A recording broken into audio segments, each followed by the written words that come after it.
In today's news, BVI expects to receive COVID-19 vaccine and Governor Jaspert to deliver his final speech from the throne.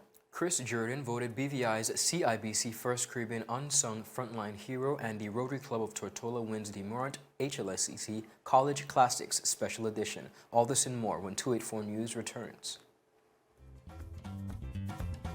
How does financial services benefit the BVI?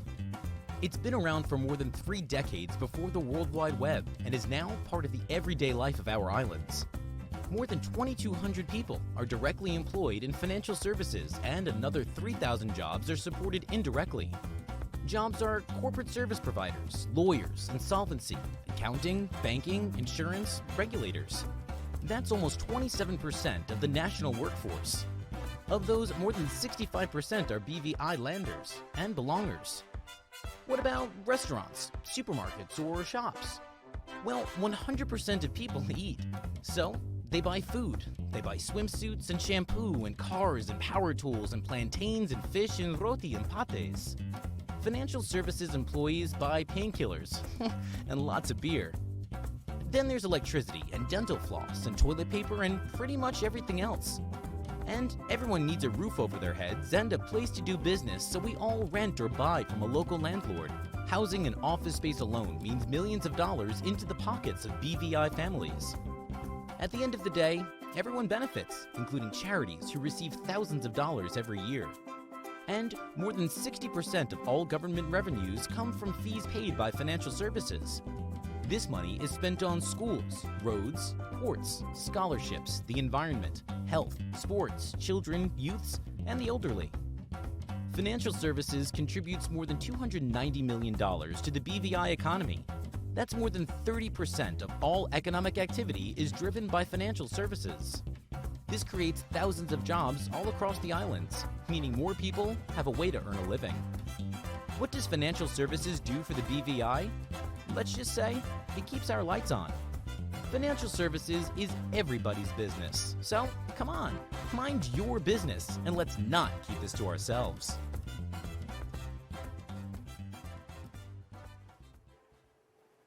Welcome everybody. It's Tuesday, November 3rd, 2020. I'm Ron Grant, and we're coming to you live and direct from our home in the British Virgin Islands. Most definitely, and I am Kyla Kenesha Forbes. We're definitely happy to join you on As this always. Tuesday to just bring you your updates, may it pertain to internationally, regionally, or locally.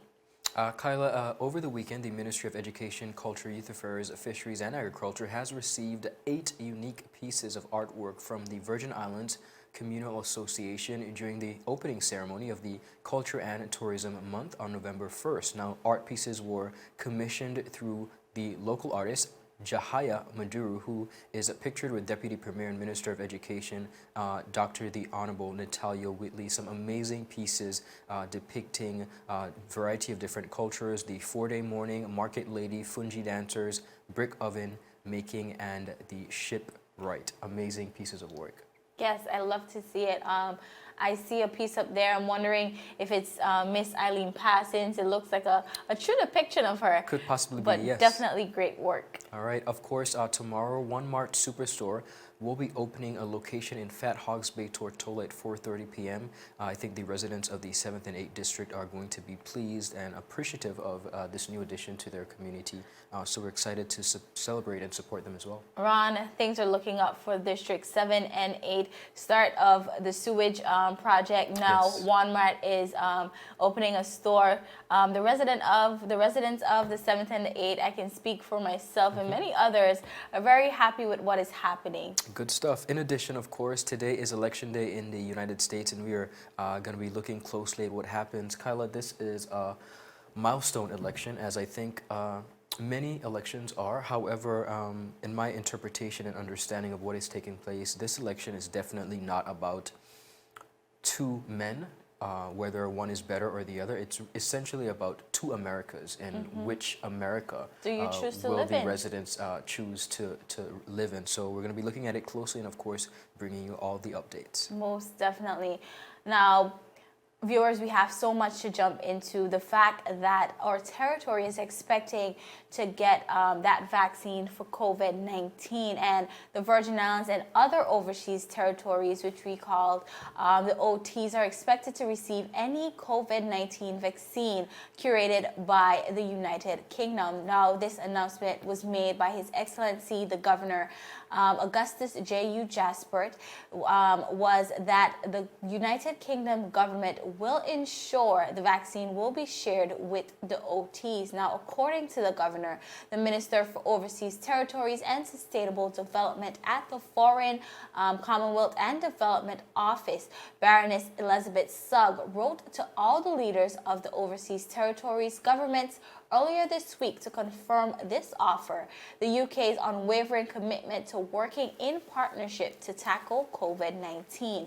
The governor said that the exact details of the BVI's allocation will depend on the nature of the vaccine procured and its availability, which public officials in the UK and the BVI will discuss to ensure that the people of the BVI, the people of the UK, and those in the other OTs all receive a fair share. Now, he added that following this, the government of the Virgin Islands will be responsible for managing any vaccine and its voluntary distribution throughout the territory. Governor Jaspert explained that this announcement follows COVID-19 related support from the UK beginning in January.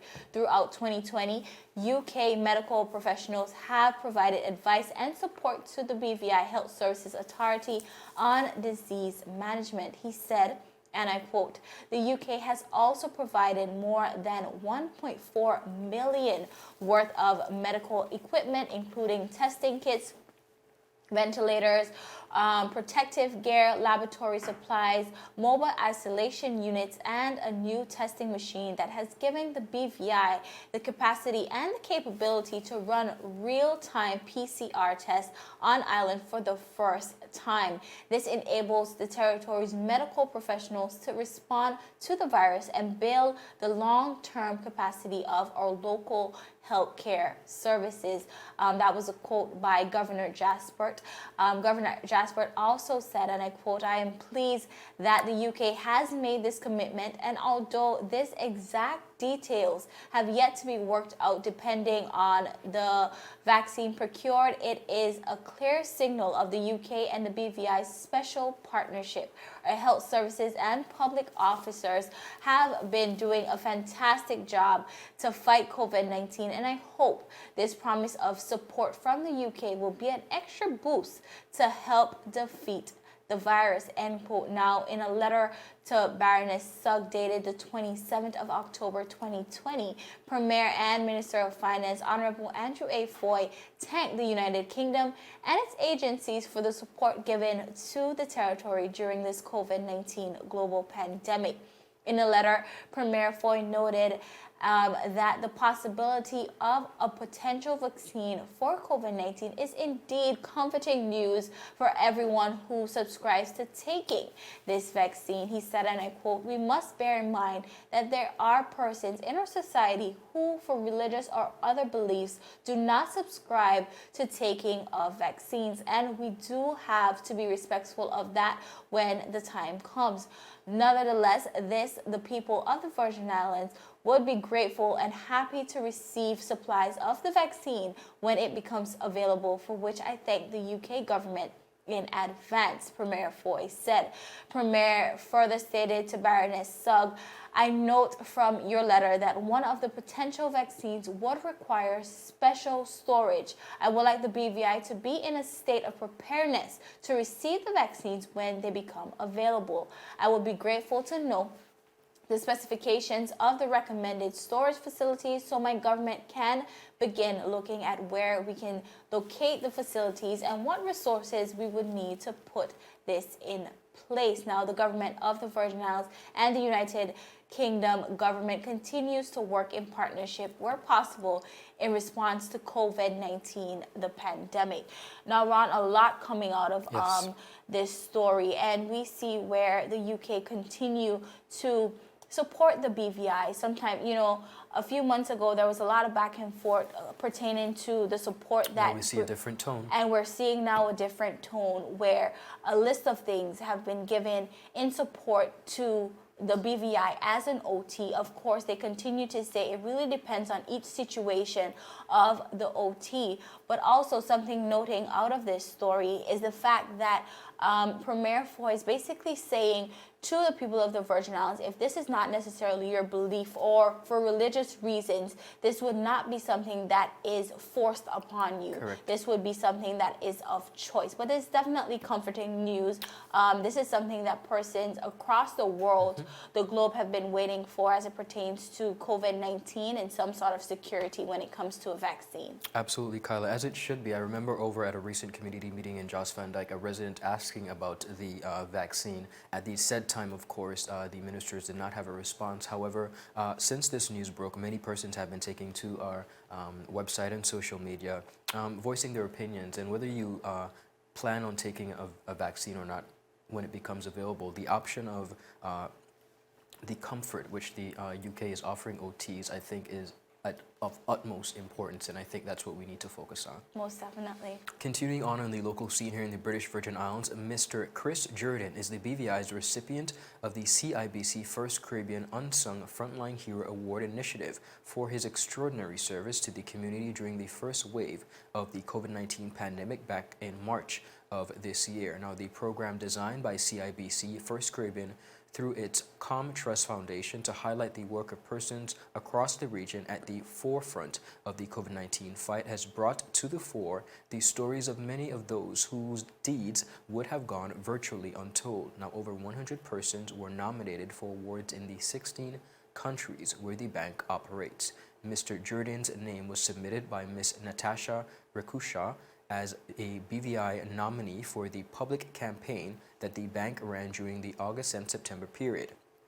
The campaign, which was promoted via social media and broadcasted via local media, including the Community Bulletin Board, sought to identify an individual who had gone above and beyond to serve the community and to publicly acknowledge thank that person for the deeds that helped them throughout the persons who were in need. Now, days leading up to the pandemic, public nominations were sought from the following categories of frontline workers, medical personnel, the protective services, and community heroes. Now, the individual, Ms. Rukash, who runs PAW BVI, an animal nonprofit in the BVI, documented Mr. Juredin's acts. She explained, in responding to her public plea on social media to consider buying extra dog food for those who couldn't afford to stock up for their pets, Mr. Juredin reacted swiftly by personally buying and delivering thousands of dollars worth of pet food,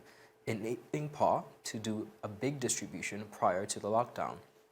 Now, as the lockdown extended, Mr. Juredin reached out again and asked PAW if they needed more food. By this stage, countless desperate pet owners had reached out to PAW to see if they were in possession of food, which we didn't. Mr. Juredin stepped up yet again and purchased another huge amount of pet food and then helped distribute it door to door to those who were unable to afford it to buy themselves. Now, although she continued by saying the food was for animals and not humans, so many families benefited from it and were able to keep their pets fed during these difficult times, all thanks to Mr. Juredin. Now, he purchased all the food himself and asked for nothing in return. When families did make donations, he gave it straight back to PAW BVI for their vet bill. Kyla, like she said, while this might not have been food that persons actually benefited from, pets are a part of our families. Many Most of persons definitely. have pets. I sure do, and I know you do as well. I do as well. And at the end of the day, if your pet is not being taken care of, nourished without food, that causes not only distress to yourself but the pet. So we see where a very creative and remarkable, thought-provoking idea was conceptualized, and it benefited persons. So congratulations to Mr. Juredin on his win for the Most Unsung definitely, Heroes. Ron. we can all think back to the lockdown, and some families really did not know how would they be able to stock up. Some persons for themselves, and even looking at their pets. And I think this is a very important story, just overall in general. So we definitely want to congratulate Mr. Juredin, and I'm sure he did not do it for any recognition, but we do recognize you for your acts of service. Awesome. Still ahead, viewers, we have so much more, not only in the local scene, but as well as regionally over in St. Thomas, USVI. Stick with us. You're watching 284 News.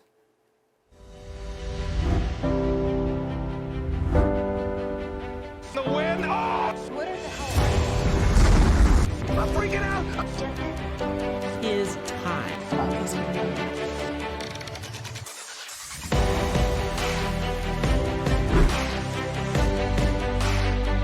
284 News. Coming to you live and direct from the beautiful British Virgin Islands. What's poppin', what's really good, what's happening, what's up? Davis has won it for the Lakers!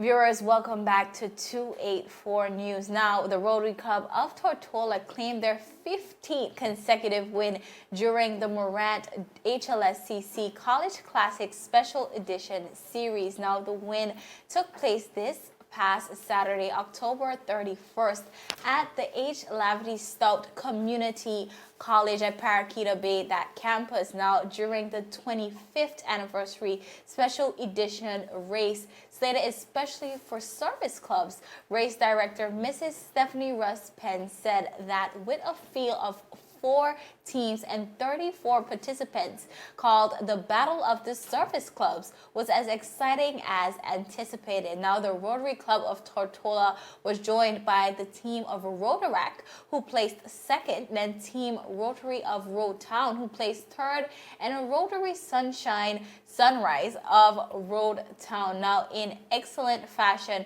Mark Stephenson of the Rotary Club of Tortola and Tanisha Johnson of Rotaract were the first male and female participants, respectively, to cross the first line. Now, the finale of the Virgin Gorda leg of this series will be held on Saturday, November 7th at the college's Virgin Gorda Center. This finale will be celebrated as the race series, the 25th anniversary race. Registration begins at 6:30 a.m. and the race starts at 7 a.m. Now, all are invited to participate and be a part of this race. Now, the final race at the Paraquita Bay campus is scheduled for Saturday, November 14th, so consecutive Saturdays, and it will showcase for the first time in the series of history relay teams. Now, teams of 3 persons can register to participate as numbers are limited for the relay event.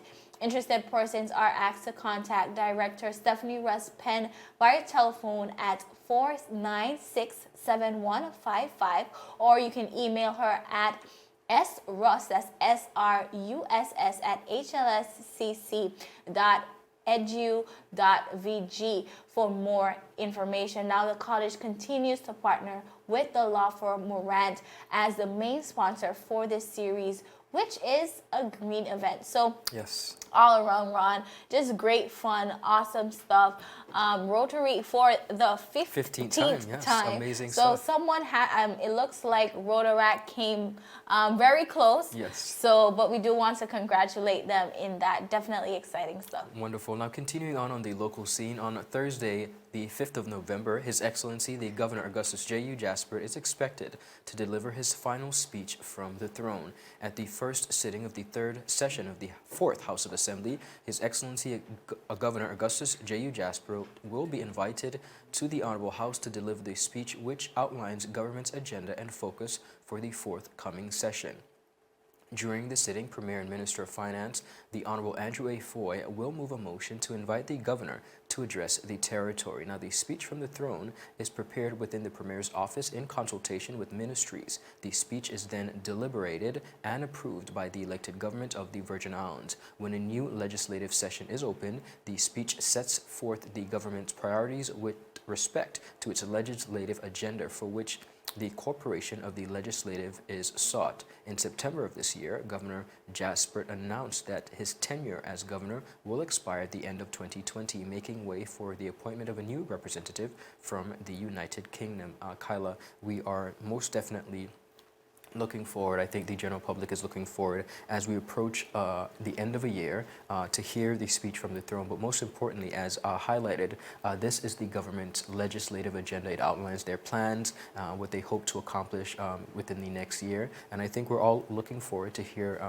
what we can expect as a territory and residents moving forward. Most definitely, and this will be Governor Jaspert's Yes. final speech from the throne. So this will definitely be a special, I think, occasion just in general as we wish him goodbyes. And so we definitely will be looking forward to that later this week. But viewers, we have so much more for you as we head across the waters to the USVI as they struggle to stay afloat, and the USVI WICO board cuts work week in half and no stipends for board members until further notice. All this and so much more when 284 News returns.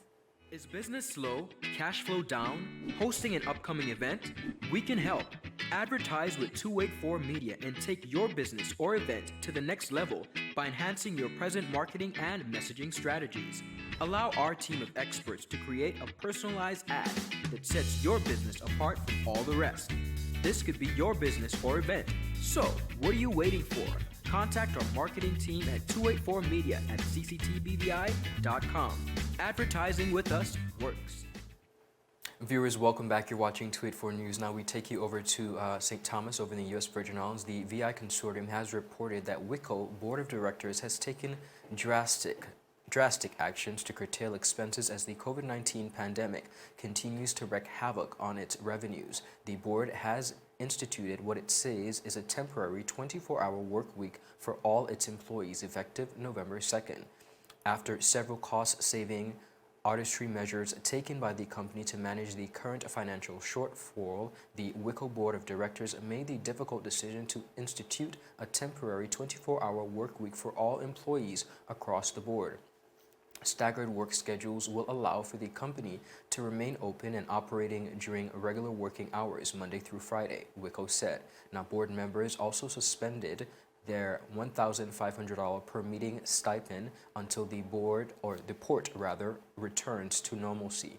WICO interim president and CEO Anthony Otley recently told the consortium that during the high season, which occurs in November through March, WICO receives approximately 8 to 9 ships visits weekly, with average roughly about 22,000 passengers. Now, at that rate of approximately $165,000 per passenger in spending, $165 per passenger in spending, that amounts to approximately $3.6 million in revenues to the territory per week, Mr. Otley said. Now, WICO isn't expected to reopen its dock until January, and even then, ships visits will expected to be shortfall for a historic level. Now, the Centers for Disease Control and Prevention issued a no-sail order back in March, which was only lifted last week. Kyla, we see drastic measures taken, and we've heard of these measures all across the region.